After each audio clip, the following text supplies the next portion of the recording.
Swimming in Quicksand, Kung Fu Podcast 196.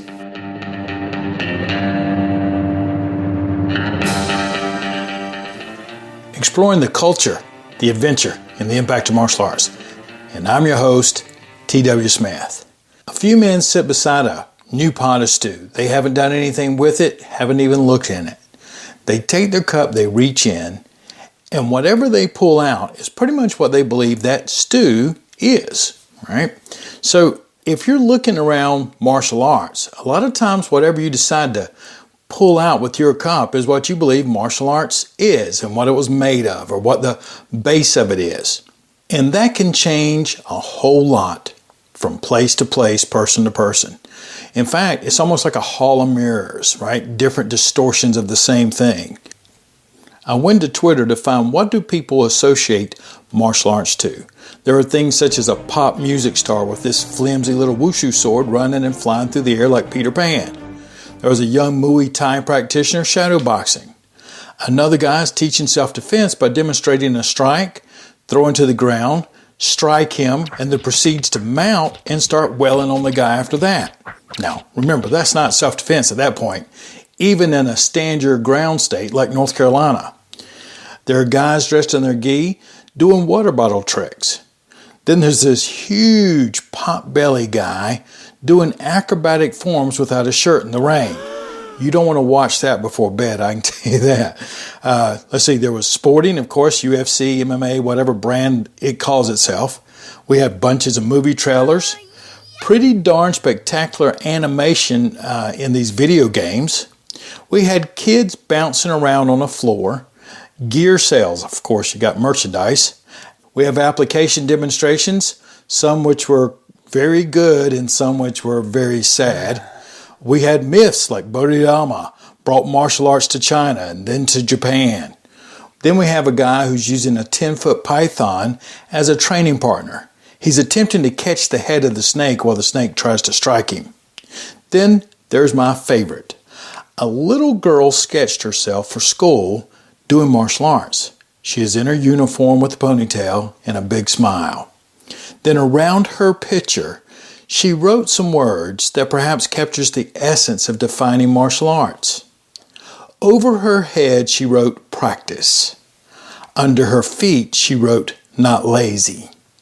Then around herself, she wrote 4 more words: confidence, consideration, focus, and strength. Thank you, Hannah, for sharing that on Twitter. Of course, one of the things that was not on that list, but the majority of this audience is listening for, is things like academic research, tradition, anthropological studies, sociological studies, historical research, and as Lee Sims once brilliantly stated, self-protection that is practical, legal, and ethical. During the process of studying martial arts, we're going to have influential and professional opinions. Now, is my opinion what martial arts is more important than yours? Of course not. Your opinion is very important because that's what's driving you to practice your martial arts. However, just like the great outlaw Josie Wells once said, don't piss down my back and tell me it's raining. Make sure that you have objectives that meet your course. You want your means and your ends to line up. Because one thing is for sure, if you don't know where you're going, any road will get you there. Martial artists are always going to have an opinion about what martial arts are. Certainly the public is going to have what their opinions are. But so do academic disciplines. They put on their trained tools and they rake and dig through pools of data, and out comes a result. And interestingly enough, every time one of them reached their cup, their rake, into that pot of data, they will pull out a result that is slightly different than the other because they're using an anthropological cup, or they're using a historical cup, or they're using a political science cup. Every cup grabs and holds on to what it's looking for. There are 3 well-respected scholars in martial arts who are going to give us their arguments about defining what martial arts are. And then one of them is going to flip the entire concept over for us. Then in the upcoming episodes, we're going to remember the metaphor I had shared with you on one of the little video clips, is that every dog that we know of today is a direct relative to the wolf. Some dogs you can look at and you can see the wolf inside of that dog. And then other little dogs you look at and you go, there ain't no way, right? Well, how do you go from a warrior to a sportsman in the martial arts?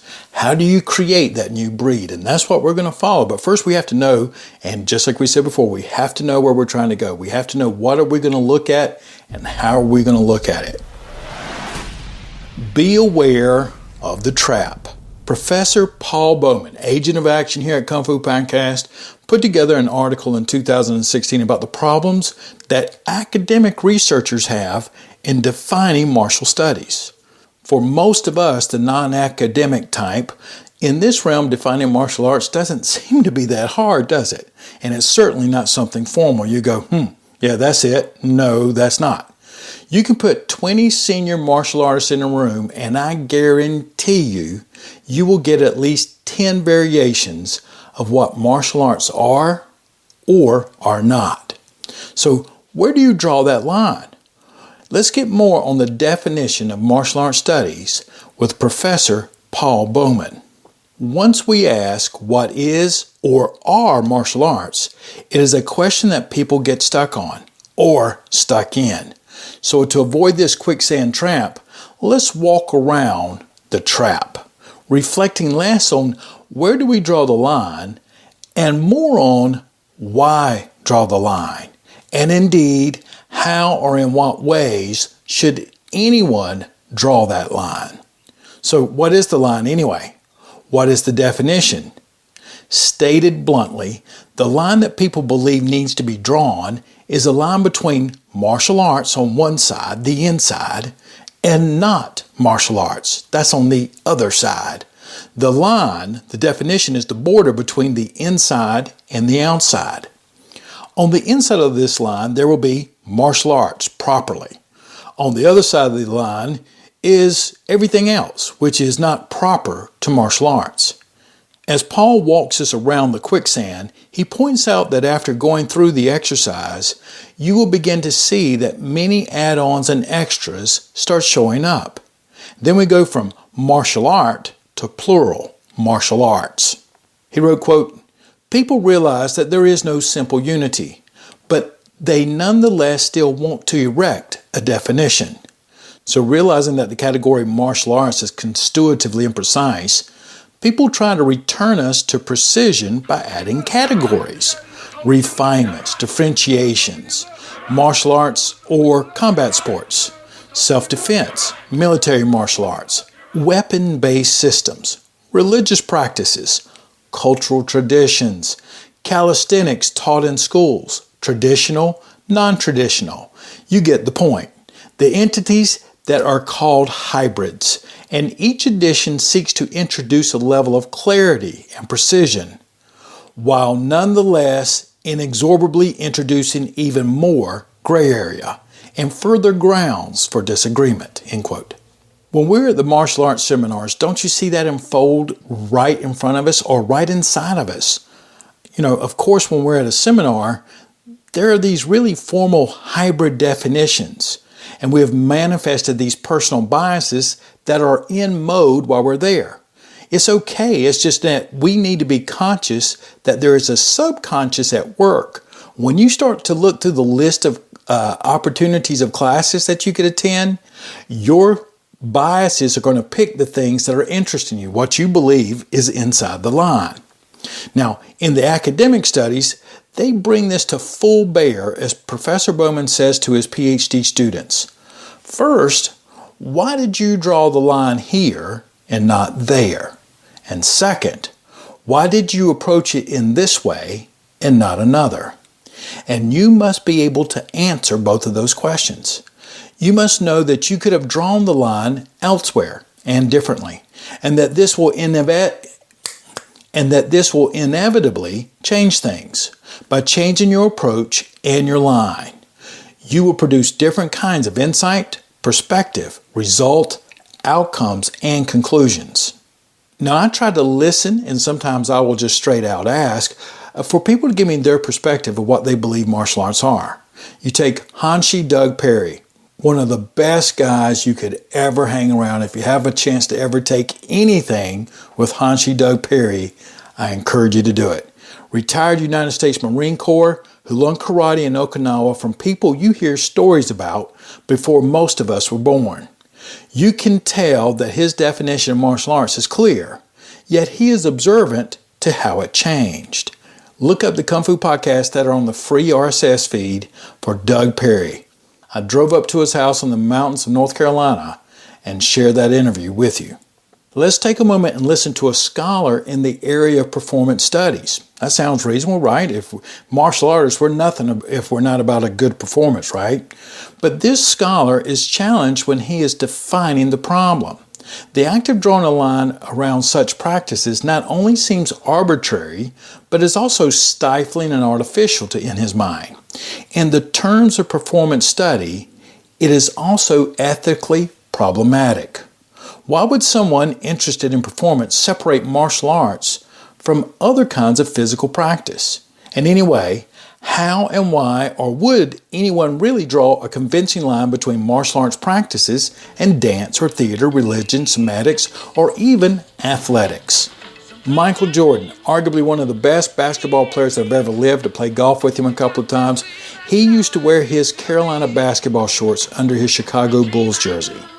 There is not one performance reason that you can measure which would indicate this was practical or would influence his performance in any way. But for one of the greatest to ever play the game, it made a difference. Does your practices in your gi help you set your focus, set your mindset, do your best? So does the ritual portion of putting on a gi or any uniform being included for all to practice, is that important inside the line of martial arts? Of course, for some it is, for others it's not. But in the beginning, routines and rituals are part of the martial arts. Even if you say it isn't, you are now in the routine of dismissing, which in itself is a routine. So what does it mean to insist on identifying all of the practices out there that seem to fit the bill in terms of martial dimensions? Is this not in and of itself a contortion and a bending of the world to the mind of the observer? Perhaps Professor Bowman's Eskrima practice is obviously more martially oriented. But what about his Tai Chi practice? Bowman works very diligently in his Tai Chi practice to find the combative dimensions and applications. Since he does, must he insist on reducing Tai Chi to this dimension for everyone else? Must it also be enshrined in academic discourse to this particular contingent fashion? Chopping up the conceptual spectrum in such a way as to enable the claim that martial arts is an obvious and necessary field fit for an academic discipline to congregate around it may actually seem like a contortion act when it's viewed from a broader perspective. Privileging the martial over the art will also amount to doing a contortion to the very objects that fall within its purview. Immanuel Kant was an influential German philosopher from 1724 through 1804. To evoke a Kantian distinction, martial arts is synthetic rather than analytic. It is not an object proper to scientific study, and nor does it need to be. The study of something like this is not really scientific. Let's borrow an insight that University of Chicago professor D.N. Roderick once made about film studies. It is something that we simply know about, that we experience in different ways at different times and in different places. Something that changes us, that we can change, and so on. That right there, that transformation is exactly why many of us got involved in martial arts to begin with, right? We want our experience in martial arts to help us find something inside of ourselves, to help us evolve to a new place. In the realm of academic research and peer-reviewed studies, martial arts presents itself as a range of phenomenon for reflection, philosophy and theory, rumination.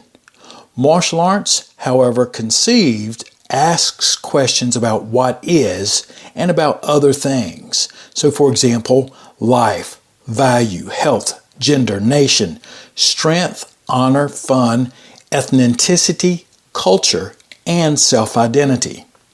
Interestingly enough, in any particular martial arts training hall, you will see some of these different approaches. You'll have folks kneeling, words of character development stamped across the walls, their uniforms, the routine of how they bow, when they bow, things like that.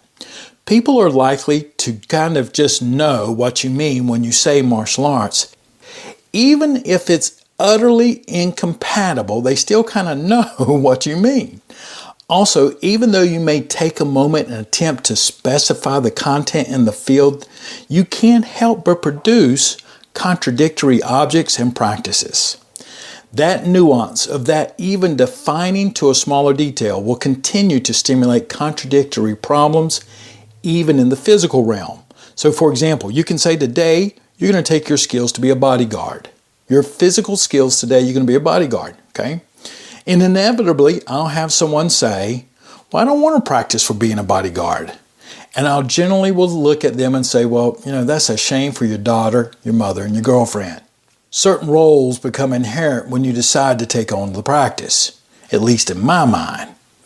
Now, Professor Spivak at the University of Columbia is a scholar and literary theorist.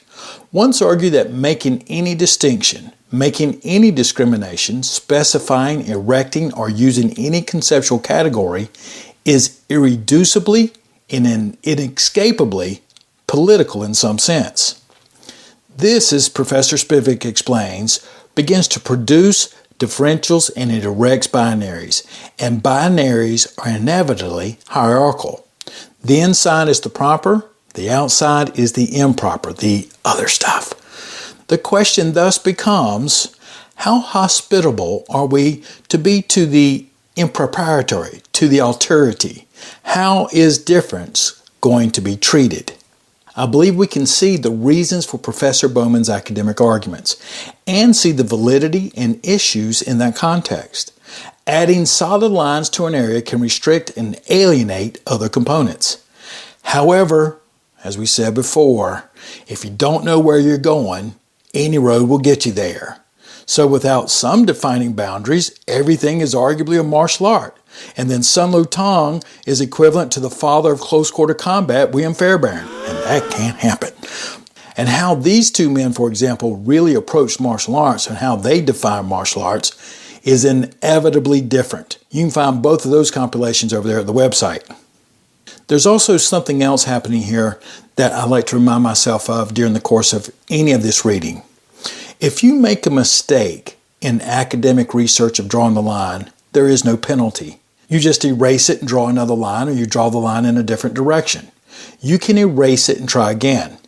But in reality, if your classmate doesn't know definitely what you're doing, they are at higher risk. And there can be, and sometimes often is, a penalty if you don't concretely define an aspect of your practice. And that is one of the arguments that you have to be considerate of between taking things in an academic, almost virtual world where you can just erase it and move it, and the physical world. Our next scholar is also very well respected, and I like his work as well. However, he will stand on a more rigid side about the need for stricter definitions and what they are going to be. Then the third scholar is going to flip them over and point out perhaps if you changed what you were looking at, your definitions would change with it. So now we're getting ready to go to the next podcast. Get ready for the state of the martial arts discipline.